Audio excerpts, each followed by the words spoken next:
Good day, everyone. Welcome back to our class, and our lesson for today is all about the internet connection and access. So, how do we get into the internet? Before joining a computer network to get to the internet, you will need a personal computer that has a CPU, a keyboard, a mouse, a monitor, and if possible, speaker, a microphone, and a webcam. Your PC must have an up-to-date operating system that has multimedia capabilities. In order to access internet, your computer must have a modem, telephone line, broadband, internet service provider or the ISP, internet browser, and an internet connection software which allows you to make an account with your ISP. So first, we have the computer hardware. Under computer hardware, we have the CPU, the Central Processing Unit. It is a built-in microchip on the computer motherboard responsible for interpreting and executing most of the common commands coming from the computer. This small chip, known as the primary component of the brain of the computer, handles all the instructions on a computer that controls all the major parts of a computer. Random access memory or the RAM is used to store important data coming from the computer. Internet is needed in downloading files such as documents, music videos, and to save on a hard disk. Second, we have the monitor. A monitor is a computer monitor is an output device that displays video and graphic information generated by the computer through the video graphic array or the VGA, or sometimes the HDMI, DVI, and the USB types, which is a most prevalent connectors at present. This computer hardware is used to show the computer use interface or graphical user interface, allowing the users to interact with the mouse and the keyboard. This is made of a flat surface that has different sizes and quality wherein the users can fully enjoy watching movies and playing games. The third one, we have the keyboard. Keyboard is used to type any information to be searched on the internet. It allows the users to encode or write data to be sent through the emails, chats, and other applications using the internet. It is similar to a typewriter, which also has letters, numbers, and symbols. The fourth one, we have the mouse.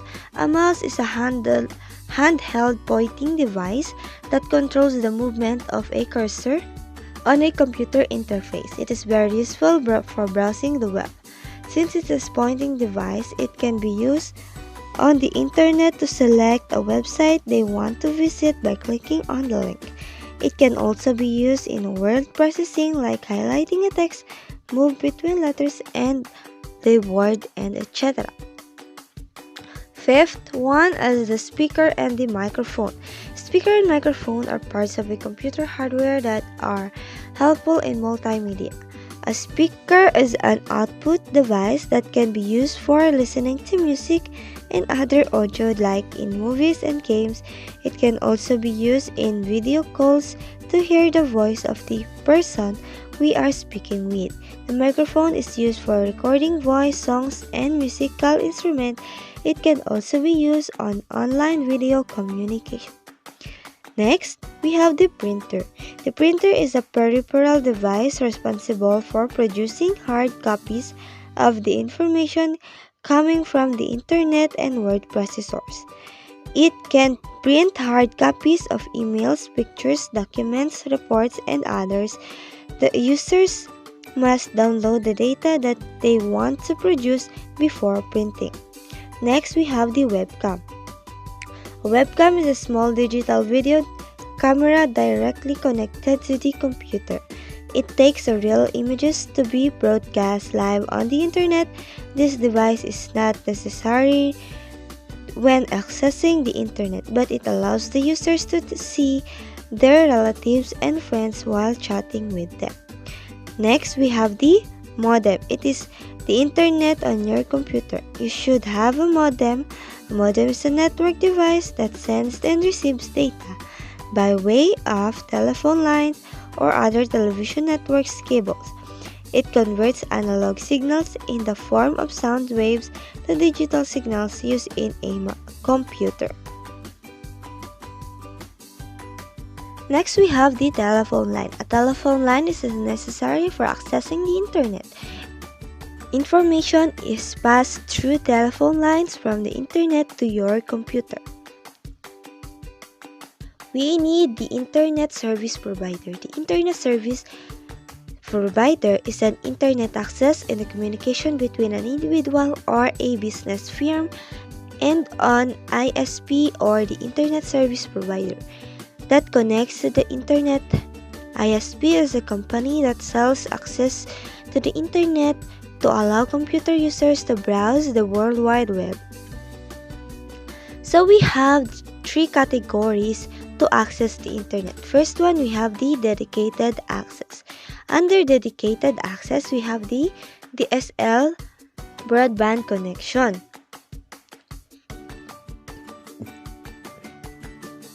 This kind of connection is normally installed by the provider to the consumer's home.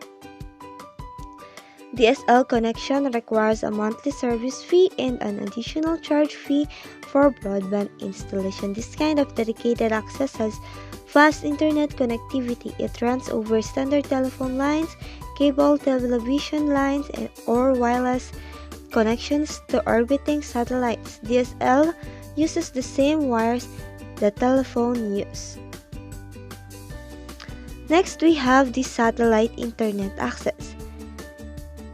This connection gets internet signals from orbiting satellites by way of outdoor satellite dish. It is useful for those areas that cannot be reached by telephone lines, cable TVs, or DSL connections. The consumers typically pay a fixed monthly fee for this dedicated connection. Next one, we have the dial-up access.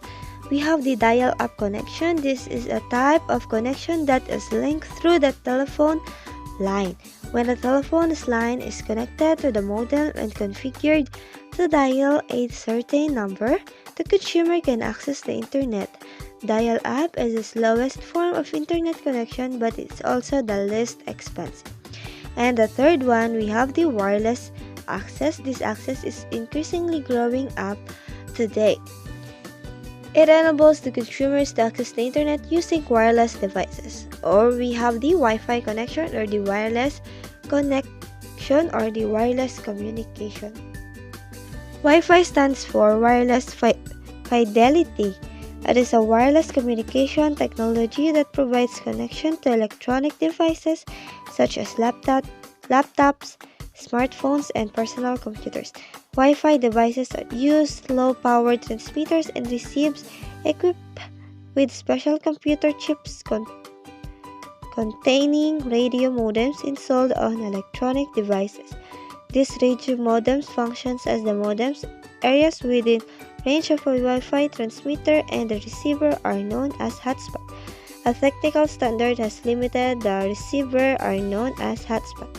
A technical standard has a limited range to about 90 meters or 30 feet. However, Wi-Fi has a greater range as many transmitters can be linked to cover a large area like airports, hotels, and malls. Next, we have the connection software. Connection software is software that is needed to access the internet. It lets the computer connect to the internet through the ISP. Server and clients. There are server and clients. There are various activities that people can do over the internet. Behind these different activities, there are two important factors in every process. These are the server and the client. The servers receives requests and serve the information to clients. Software and hardware are two different servers. The servers run administrative software and that controls access to all parts of the network and its resources such as disk drives or printers. Other provides files, applications, or web pages.